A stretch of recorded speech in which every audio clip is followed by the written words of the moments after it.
I'm Beverley Hayden. Welcome to my art gallery.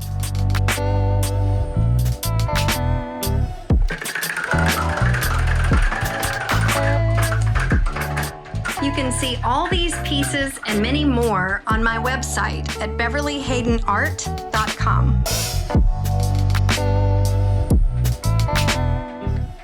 These 3 new portraits are part of a group I call Heroes. The background is a 1957 comic book entitled Martin Luther King and the Montgomery Story.